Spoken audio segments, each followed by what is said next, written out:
Bienvenidos al curso de diseño de máquinas y mecanismos para mecatrónica. Esta semana nos toca ver el tema de uniones separables, es decir, vamos a hablar de los elementos que nos permiten a nosotros, cuando realizamos un diseño mecánico, el poder separarlos y poder de esta manera darle mantenimiento principalmente o poder cambiar partes en caso de que éstas lleguen a fallar. Sin embargo, es un elemento o estos elementos han llegado a ser muy estandarizados con el objetivo de que nosotros podamos entonces reemplazarlos con simpleza. Ahora bien, también cabe destacar que estos elementos se estandarizan con el objetivo de poder abaratar el costo de los mismos cada vez que nosotros diseñamos o queremos construir una máquina en base a estos elementos. Dentro de estos elementos nos podemos encontrar los tornillos, podemos encontrar pernos, podemos encontrar remaches, podemos encontrar otros elementos similares como estos mencionados. Dentro de la gama de los tornillos, que es lo que más comúnmente se utiliza, podemos encontrar o debemos de saber cuáles son la terminología o repasar la terminología que los concierne. Para ello podemos ver en la figura cómo podemos ver el diámetro mayor, el diámetro de paso y el diámetro menor, que son datos o son diámetros que nosotros tenemos que tener muy claros. También saber cuál es el paso que va a tener nuestro tornillo perno, el ángulo que tenga la rosca, saber qué es la cresta, qué es la raíz, que es justamente los puntos señalados, así como también el tamaño del bisel que va a tener el perno o tornillo para que lo podamos sentar de una manera sencilla sobre la pieza que estemos trabajando. De ahí entonces, que es muy importante que nos preguntemos es cuáles son entonces esas normas que describen a los tornillos y qué ventajas tiene el hecho de que estén normalizados. Bueno, las grandes ventajas que tiene el hecho de que esté normado es que lo primero es que abarata el costo. Lo segundo es que a la hora de diseñar nos facilita el trabajo, puesto que no debemos de sentarnos a pensar cómo vamos a manufacturar ese elemento, si de hacer todo el proceso de diseño, hacer su análisis de si logra o no mantener la capacidad de resistir a la fatiga, etc. De igual forma, dentro de las normas que podemos encontrar, está la norma ASME, que es de las más comunes. En estas normas nos especifican entonces las medidas, las tolerancias, las especificaciones de cada pieza, y de esta manera entonces nos están asegurando la calidad del mismo. Ahora bien, los tornillos no solo sirven para sujetar, también los tornillos nos sirven para poder transmitir potencia. Y ahí es donde entonces entran los tornillos de potencia como el que estamos viendo en la imagen. Estos tornillos de potencia lo que nos permiten a nosotros es poder transmitir una energía rotacional o un movimiento rotacional a lineal. En este caso, el movimiento rotacional lo tenemos en el tornillo sin fin, en el gusano, que está transmitido mediante un engrane acá que va pegado al tornillo, que el tornillo lo que va a generar entonces es un movimiento longitudinal hacia arriba y hacia abajo. Y ahora bien, un tornillo de potencia, ¿qué es? Bueno, un tornillo de potencia es un dispositivo que se utiliza en maquinaria para cambiar el movimiento angular a movimiento lineal, por lo general para transmitir la potencia. Dentro de muchas aplicaciones que es muy utilizado, podemos encontrar la de los tornillos en los tornos, los tornillos para las prensas de banco, prensas de sujeción y gatos hidráulicos. Y bien, muy bien todo eso, pero ¿para qué me sirve o cómo es que podemos nosotros utilizarlo? Bueno, Aquí tenemos un diagrama en el cual podemos ver un tornillo de potencia con rosca cuadrada. Es una rosca simple donde sabemos que su diámetro medio es de M, va a tener un paso P, como lo podemos ver en la figura.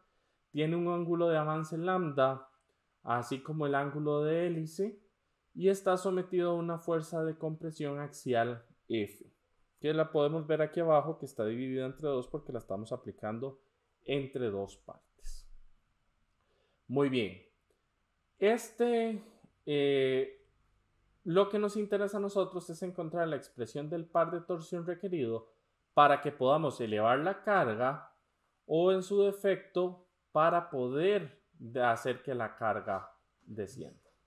Bueno, pero para hacerlo, verlo de esta forma es muy difícil. Sin embargo, observen que si yo tomara y corto en esta línea y corto en esta línea y desenrosco ese elemento, observen que lo que obtendríamos es un plano inclinado como el que vemos acá, donde la longitud L va a ser al final del día la distancia del paso en el caso de los roscas milimétricas.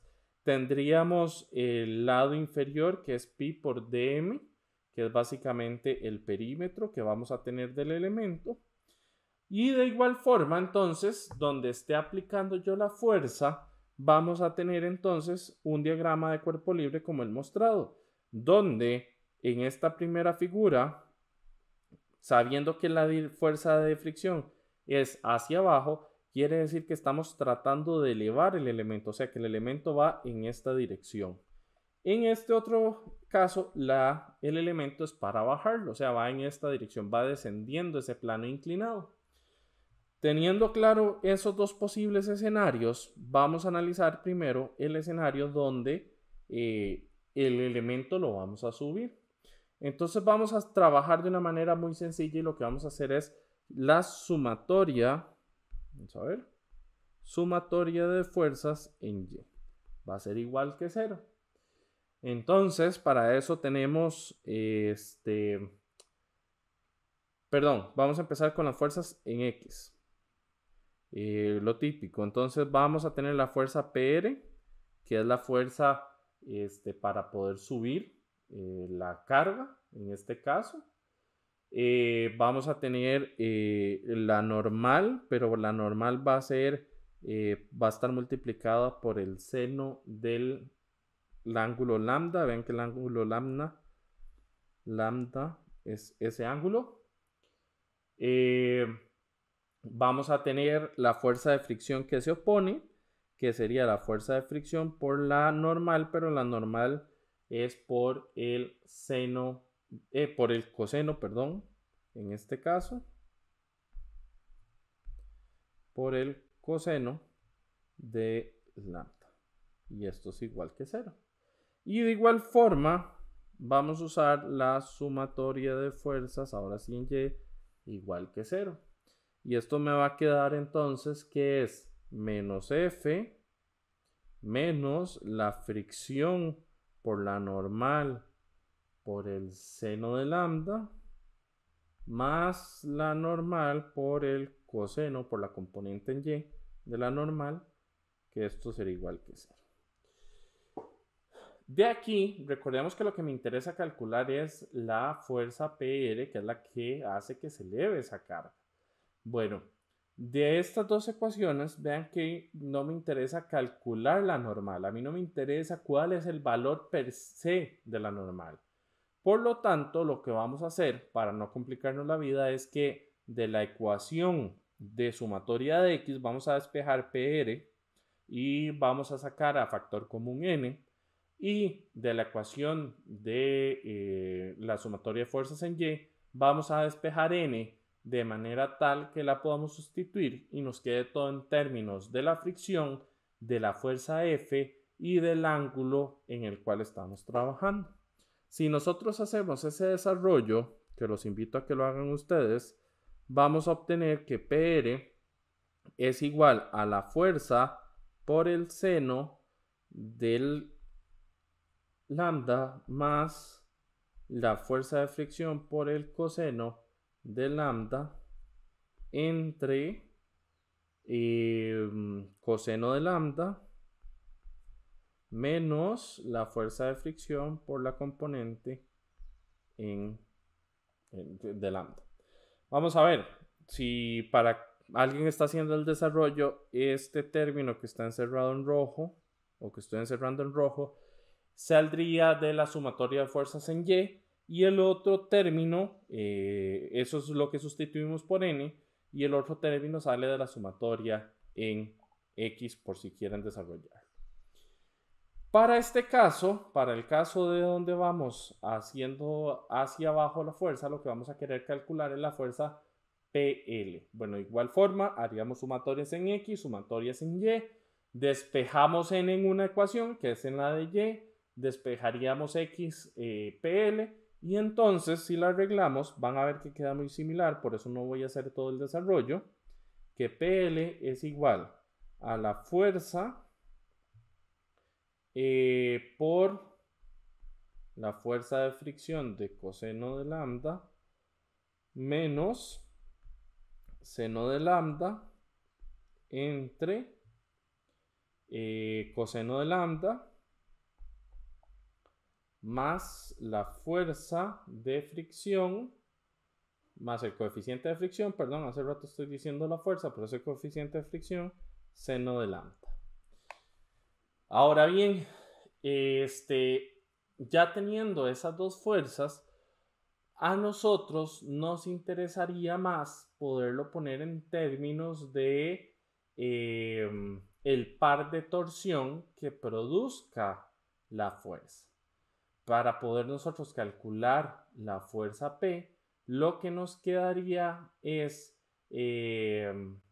saber que el radio medio, que es donde estaríamos aplicando esto, para elevar la carga la podemos definir como la mitad de m, que es el término, que es la distancia del diámetro que tenemos ahí, ¿verdad? Ese es el punto de palanca. Entonces, para hacer eso más fácil, simplemente se tendría que dividir o calcular el par de torsión, como ya lo sabemos, que es multiplicándolo. Y por lo tanto, si nosotros también le hacemos un cambio, en este caso lo voy a calcular para la fuerza PR, vamos a hacer el cambio de que vamos a dividir entre coseno de lambda, tanto arriba como abajo. O sea, vamos a multiplicar por el cos de lambda entre el cos de lambda. Esto con el objetivo de que los cosenos sean 1 y seno entre lambda me quede como la tangente. Y ya sabiendo que me queda la tangente, recordemos que yo puedo emplear la relación de que va a ser L entre pi por dm de acuerdo al triángulo que tenemos acá. Entonces, si yo tengo eso, las ecuaciones, agregando el brazo de palanca, me va a quedar que es TR igual a la fuerza por el diámetro medio entre 2 por 1 más pi por la fuerza de fricción por el dm entre pi por dm menos el coeficiente de fricción por L. Y ahora sí, esta ecuación me es muy útil porque entonces ya sabemos cuál es el par de torsión producto de la fuerza F con la que estoy trabajando. De igual manera podemos calcular de la misma forma el par de torsión debido a PL, y con la misma entonces podríamos nosotros definir cuál va a ser ese par de torsión. Y aquí, y por lo que me va a interesar escribir este par de torsión de TL, que lo voy a escribir aquí abajo, dice que TL es igual a la fuerza por la dm entre 2 por pi, coeficiente de fricción dm menos 1 entre pi por dm más el coeficiente de fricción por L. ¿Y por qué es que quería escribir particularmente esta? Es porque ese par de torsión requiere, para superar una parte de la fricción al bajar la carga, va a resultar en que podemos tener dos casos específicos, donde el avance sea grande y la fricción sea baja, y entonces por lo tanto la carga por sí misma va a bajar, lo que provoca que el tornillo gire sin ningún esfuerzo externo. Y está el caso donde el par de torsión TL, de acuerdo a esta ecuación que tenemos ahí escrita, sea negativo o igual a 0. Y ahí es donde me interesa. ¿Por qué? Porque cuando se obtiene un par de torsión positivo en la ecuación, lo que va a decir es que el tornillo es autobloqueante. Mientras que si es negativo, quiere decir que no necesita una fuerza externa para que entonces pueda caer la carga. Y entonces, cuando yo estoy trabajando con tornillos de potencia, esto es una de las razones por las cuales a mí me interesa mucho utilizarlo. Me interesa muchísimo utilizarlo porque implica que si yo logro que ese par de torsión sea positivo, entonces obligo a que el tornillo sea autobloqueante. Es decir, si yo quito la energía del actuador que tenga ahí para que gire el sistema, entonces la carga se va a quedar en esa posición. De hecho que por eso cuando uno va a hacerle mantenimiento al carro y ve estas grúas para poder levantar los vehículos del suelo, la mayoría son hidráulicos, pero en los talleres donde se reparan carros que son caros, no son hidráulicos, son de tornillos de potencia, porque de esta manera aseguro de que no haya posibilidad de que ese tornillo vaya a caerse o que vaya a hacer que ese vehículo se caiga y entonces de esa manera genere algún accidente. Ahora bien, si tenemos claro esto, la siguiente pregunta que deberían de estarse haciendo es, nosotros hicimos un análisis para una rosca cuadrada. ¿Qué pasa en el caso donde tenemos roscas que no son cuadradas? Por ejemplo, tenemos la rosca Acme, que tiene un ángulo. ¿Qué va a pasar ahí? Bueno, sin duda alguna, los tornillos que tienen una rosca cuadrada son los mejores para este tipo de tornillos porque no agregan ninguna componente radial. No son los más fáciles de manufacturar. Como no son los más fáciles de manufacturar, entonces lo que nosotros tenemos que hacer es tratar de que ese ángulo sea lo más pequeño posible para que sea despreciable. Y al ser despreciable, entonces los podemos analizar con lo que ya observamos. ¿Por qué? Porque al final lo que va a terminar afectando más es el coeficiente de fricción y entonces, debido a la acción que tiene la cuña, y entonces por lo tanto vamos a ocupar un par de torsión más alto, y ese par de torsión más alto lo que va a implicar inmediatamente es que no podamos o ocupemos más energía. Muy importante a destacar, y es algo que no hemos visto acá. Cuando estamos trabajando con los tornillos de potencia, nosotros no solo tenemos el tornillo per se, sino que también tenemos algún elemento que una toda la parte fija con el movimiento del tornillo. En este caso, quien tiene esa parte fija, por decirlo así, es toda esta estructura que tenemos aquí al lado. Dentro de esos vemos que tenemos este elemento aquí atrás que se puede ver, el que estoy tachando, que es un engrane, pero que a la vez tiene la función del collarín, porque aparte de hacer que gire y que esté rotando, también es el que se encarga de transmitir la potencia entre todo el sistema rígido y el movimiento lineal. Cuando nosotros queremos analizar ese collarín, es muy importante que nosotros siempre tomemos en cuenta que hay que calcular los esfuerzos.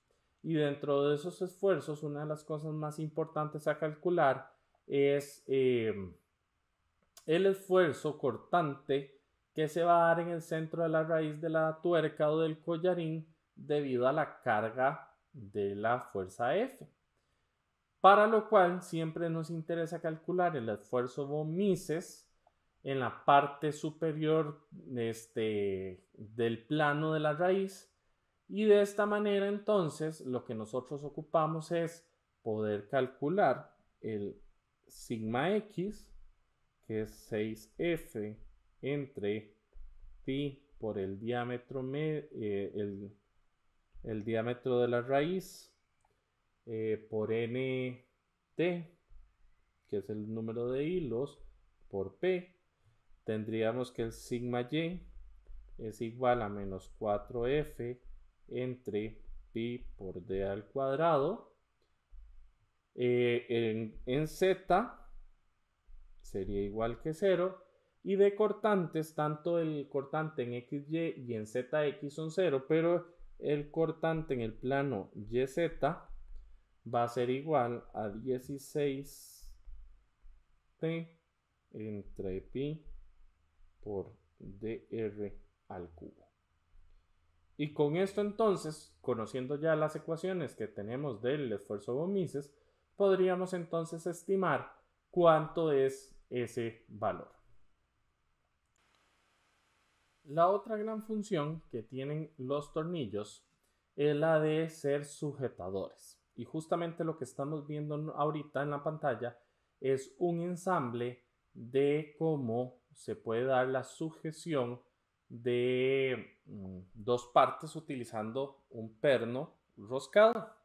Y aquí hay algunas cosas que debemos de tener muy en cuenta cuando nosotros estamos trabajando con este tipo de elementos. En este tipo de elementos vamos a tener que nosotros, o la función que está teniendo el perno, es la función de un resorte. ¿Y por qué es que hablamos de que hay una función de un resorte? Bueno, lo primero que debemos observar cuando nosotros ponemos un perno es que debajo de la tuerca no deben de haber más de 2 o 3 hilos. Si hay más de 2 o 3 hilos, ese perno es muy largo para la función que estamos utilizando. Y claro está, eso tiene un impacto directo a la hora de la manufactura y de cuando yo tenga que hacer ensambles. Entre más vueltas tenga que yo darle a una rosca, más tiempo estoy perdiendo.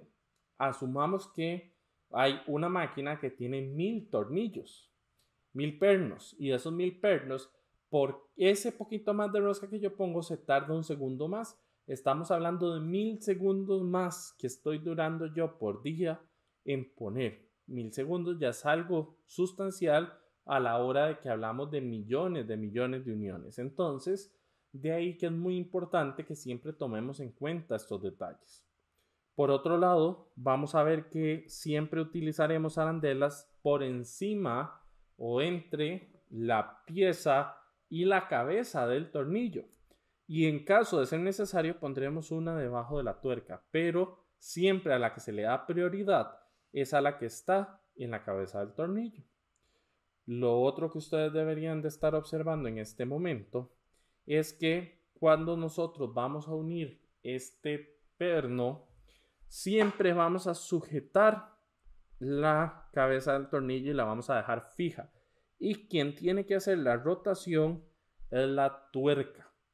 Entonces, cuando ustedes estén creando una unión separable con pernos, siempre debe haber el espacio suficiente para que no solo entre el perno en el agujero, sino que podamos girar la rosca y no el perno. Esto se hace de esta manera para que el perno no sienta el par de torsión, sino que lo único que sienta es una elongación de forma axial. Y esta elongación es fundamental a la hora de que nosotros trabajamos con pernos. ¿Por qué? Porque lo que yo estoy buscando cuando yo estoy socando un perno, lo que estoy haciendo es deformándolo plásticamente. Entonces, perdón, elásticamente. Eso quiere decir que lo que estoy tratando de hacer esto es que funcione como si esto fuera un resorte. Entonces, al ser un resorte estirado, va a generar una fuerza sobre esta superficie y sobre esta otra, y por consiguiente va a hacer fuerzas acá que se encuentran, y eso es lo que mantiene entonces unida la pieza. Si nosotros no le damos ese par de apriete o esa precarga, va a ser muy difícil entonces que nosotros logremos que se sujete correctamente. Ahora, aquí es donde viene algo muy importante. La arandela siempre es de un acero que permita, o de un material que permita una deformación. Esa deformación es necesaria para que esa precarga se mantenga. En el momento en que yo pierda esa precarga, la unión pierde su función de sujeción. De ahí entonces que nosotros siempre hablamos que estas uniones las vamos a analizar como si fuera un resorte, o en su defecto vamos a decir que tiene una conexión con ese entendimiento de que funciona como si fuese un resorte. Ahora bien, no necesariamente esto solo aplica para pernos. Si yo tengo una unión donde la rosca está dentro de la pieza, va a funcionar de la misma manera a como si yo lo tuviera, estuviera haciendo ese sándwich en medio de ellos. Dentro de estos, recordemos que no solo existen los de cabeza hexagonal. Hay tornillos y pernos, bueno, tornillos en realidad, que tienen otras formas en la cabeza. Podemos tener los que tienen cabeza tipo Allen o los de para desatornillador plano o en estrella. ¿De qué va a depender? Va a depender del uso para el que se va a utilizar y cuál es la capacidad estructural que tiene. Ahora bien,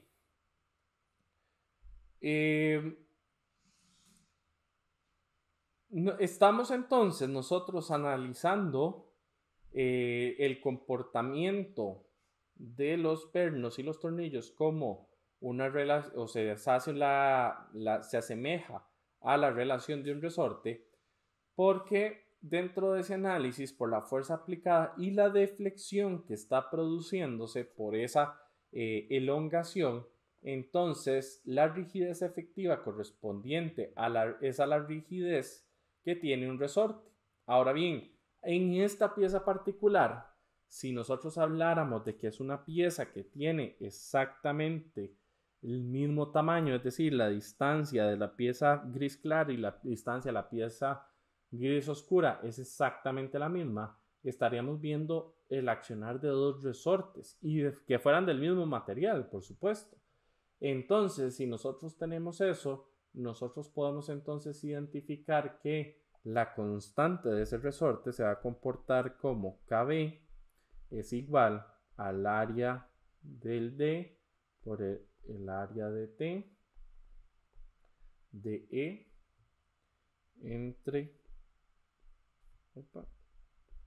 AD por LT más AT-LD, donde el área AT es el área del esfuerzo sometido a tensión, el LT es la longitud de la parte roscada de agarre, el AD es el área de diámetro mayor del sujetador y el LD es la longitud de la parte sin rosca en agarre.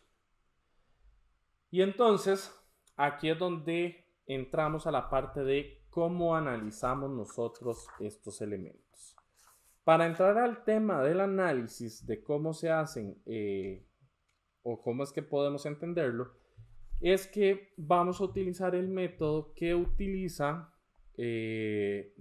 mediante cono.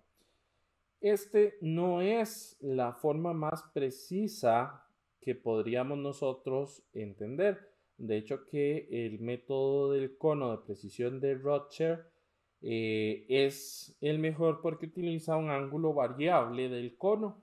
Sin embargo, al ser tan complicado, vamos a utilizar entonces la versión más simplificada que nos da una muy buena aproximación, que es el método más simple de ángulo fijo del cono. Dentro de ese valor, se pueden utilizar diferentes ángulos, por ejemplo, 45 grados para la imagen que estamos viendo en pantalla. Sin embargo, no nos interesa ese valor. Típicamente vamos a usar valores entre 25 a 33 grados. Sin embargo, el libro que utilizamos nosotros en el curso utiliza un alfa de 30, por lo tanto les recomiendo que a la hora de quizzes o exámenes utilicemos este mismo valor. ¿Y por qué es que utilizamos este valor de cono? Bueno, resulta y sucede que se hicieron una serie de experimentos en los cuales se analizaba mediante ultrasonido la distribución de la presión en la interfaz de todo el elemento, o sea, entre todas las partes, entre todo el material. Los resultados demostraron que la presión permanece alta hasta aproximadamente 1.5 radios del perno. Es decir, si mi perno tiene un radio de D medios, quiere decir que 1.5 veces D medios es la distancia de la cual yo me puedo separar del perno y donde voy a encontrar entonces una presión. Ahora bien, cuando nosotros hacemos el análisis dentro de este valor, lo que nosotros andamos buscando entonces es encontrar el valor que va o los valores que vamos a obtener a partir de esto del valor de K, que es justamente ese valor de la elasticidad que tiene el resorte. Para lo cual nosotros vamos a partir de esta imagen que tenemos. Podemos ver que la elongación de un elemento del cono con el espesor de dx, como lo estamos viendo, este es mi valor de x que está ahí, ¿verdad? Vamos a ver, bajémoslo. Sometido a la fuerza P, que es la fuerza P, va a ser la fuerza de tensión de precarga. Vamos a obtener que entonces que la deflexión, que el diferencial de deflexión va a ser igual a la fuerza de precarga por el diferencial de x, de la distancia de x, entre E por A. Entonces, ahora nos interesa calcular el área del elemento y esa área va a estar definida, y ya voy a dar la respuesta, no vamos a calcularla del todo, es que es pi por x tangente de alfa más el diámetro mayor más el diámetro menor entre 2 por x tan de alfa más el diámetro mayor menos el diámetro menor entre 2. Esto, ahora lo que nos interesaría es poder encontrar en la deflexión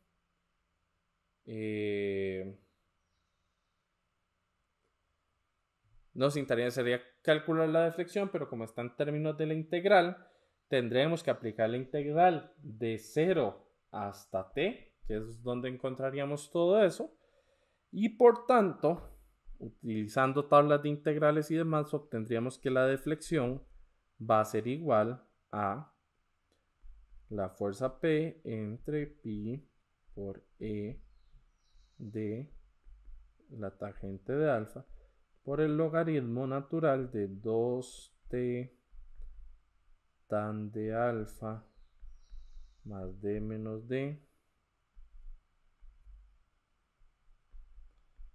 más d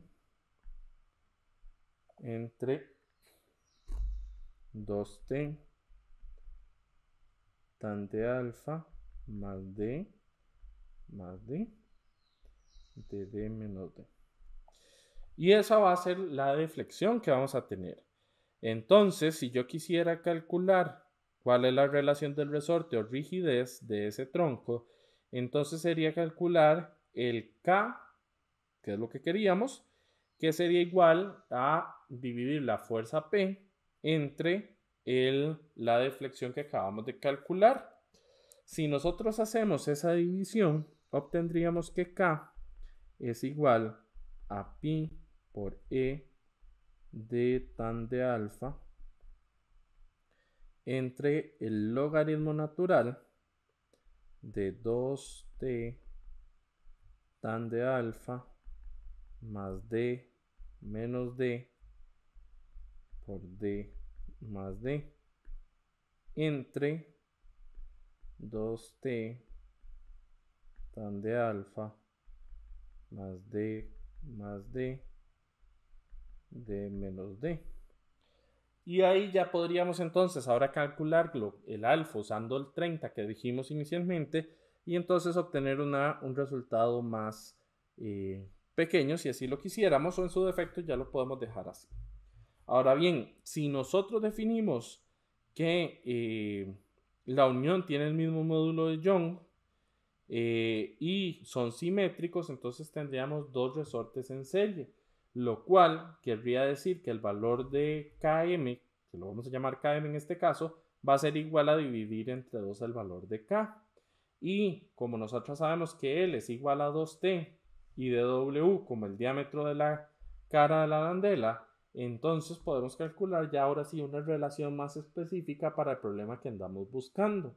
De igual forma, si tomamos en cuenta el valor de 30 grados que dijimos, vamos a obtener una relación numérica de Km, que es igual a 0,5774 pi por ED entre 2 logaritmo de 5 por, y aquí 0,5774 L más 0,5D 0,5774 L más 2,5D. Y con esto entonces podemos calcular ese valor de Km para cuando el ángulo alfa es igual a 30 y el módulo de Young es igual para todos los casos. Ojo, eso es en el caso de que todos sean iguales. Si no son iguales, pues entonces tendremos que calcular el Km con los valores anteriores previamente definidos, utilizando el valor de K que está encerrado en un recuadro, y con eso ahora sí entonces podemos calcular cuál es el comportamiento que tiene esa unión y cuánto es ese esfuerzo o esa presión que va a tener el resorte. Ahora bien, no podemos quedarnos solo con cómo es que nosotros calculamos o estimamos estos valores. También es muy importante que sepamos de la resistencia que tienen los pernos. Y para eso, las cantidades mínimas que se recomiendan o con las que se trabajan, nos las da la ASTM. Como ASTM ha hecho ya una serie de pruebas a carga, donde hace pruebas de carga máxima a los pernos, entonces ha definido cuáles son los valores o los tipos que podemos tener, y lo define típicamente en grados: grado 1, grado 2, 4, 5, 8 y otros más. Para nosotros saber esto, lo que solemos hacer es que cuando se compra el perno, pedimos el grado que sea, o en su defecto podemos consultar en las tablas qué tipo de grado es, y en base a eso podemos calcular o tener los valores de resistencia mínima a tensión, resistencia de prueba mínima, etc. Y con eso entonces podemos utilizar para hacer los cálculos que nos ameriten. ¿Qué pasa cuando nosotros aplicamos una carga externa a tensión a una unión que tenga? Bueno, lo que sucede con esto es que lo que vamos a hacer es que se va a alargar ese perno y entonces vamos a tener una distancia de elongación. Y para eso nosotros queremos hacerlo a veces adrede, y para eso utilizamos esta herramienta. Cada vez que nosotros debemos poner un perno o un tornillo, deberíamos de darle el torque apropiado, para lo cual vamos a utilizar un torquímetro. Un torquímetro es una herramienta que uno fija cuánto es el torque que desea y siempre, y aquí es muy importante, nosotros siempre debemos tomarlo por la parte que es del mango, no deberíamos nunca agarrarlo de aquí del medio, porque estos ya están calculados para que el brazo de palanca sea constante y entonces aquí lo que tienes, por decirlo así, como una especie de clutch, que lo que hace es que cuando este llega al torque adecuado, va a ceder dando la indicación de que ya llegamos al torque correcto.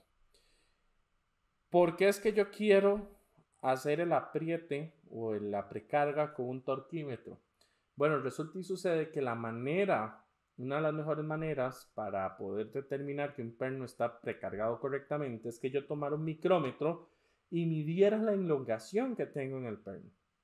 Pero como no es factible, podemos utilizar el método de Bowman y entonces con eso lo que se hace es que se define cuánto es la fuerza de la precarga por un valor definido y si estamos con esa fuerza correcta podemos estimarlo correctamente. Ahora bien, la elongación, esa deformación depende de la fuerza que yo esté aplicando. Y como yo sé mediante un par de apriete cuánto va a ser esa fuerza, cuánto es esa deformación, por lo tanto usamos el torquímetro y de esta manera entonces podemos definir cuánto es ese par necesario para que funcione.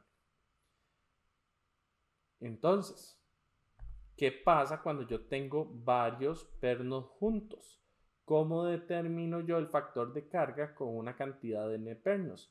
Bueno, el factor de carga es conocido normalmente como n y lo podemos ver en la ecuación que dice que la fuerza media es igual a 1 menos c por n por p menos la fuerza I. Y entonces lo que podemos hacer de esta es despejar P. Y entonces vamos a darnos cuenta que P es igual a menos la fuerza M de AG entre un valor N.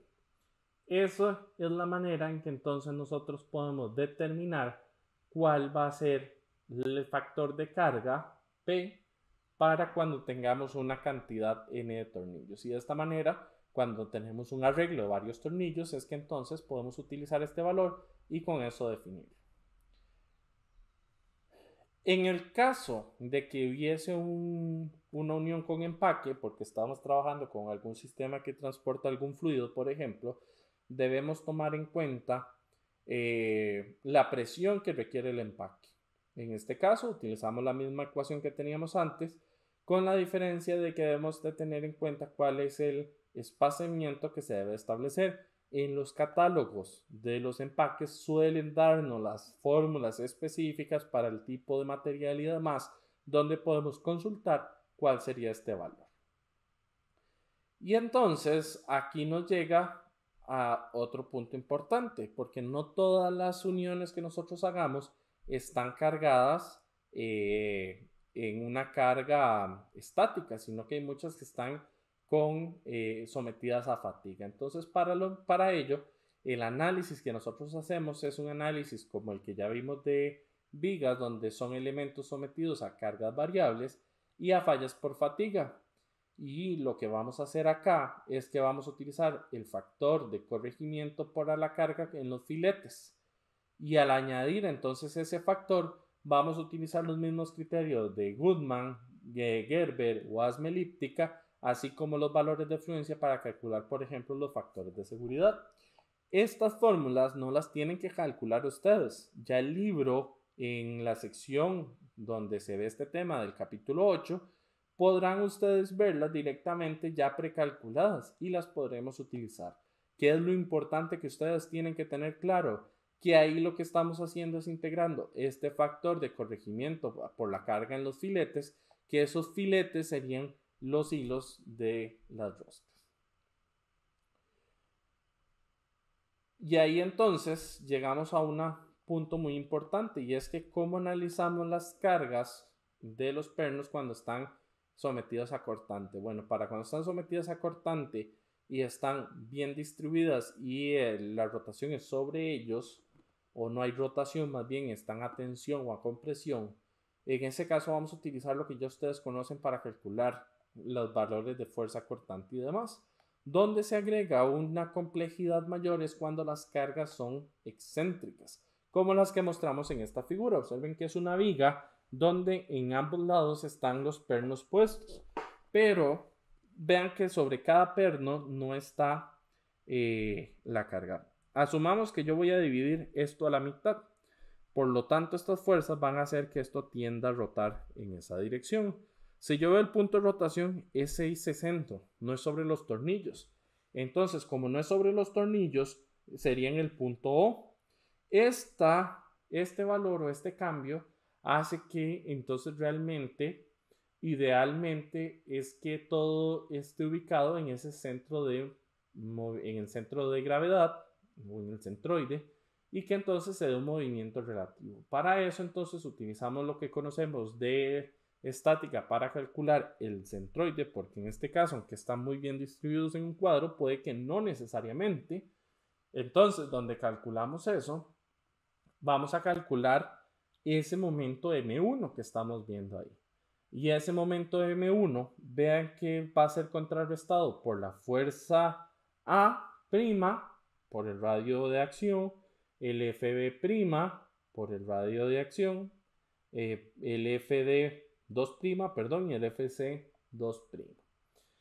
Una vez que yo tengo eso, entonces lo que podemos hacer es que en principio cada una de estas fuerzas o cada uno de esos momentos que está contrarrestando cada uno de esos pernos, porque los radios son iguales, deberían de ser iguales.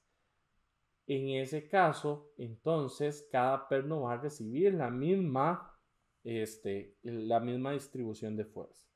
En el caso que no tengamos unas distancias equidistantes, pues entonces ahí tendremos una variación y tendremos que analizarlo por separado, y no podríamos decir que entonces cada momento que tiene que soportar cada uno de esos pernos sea igual.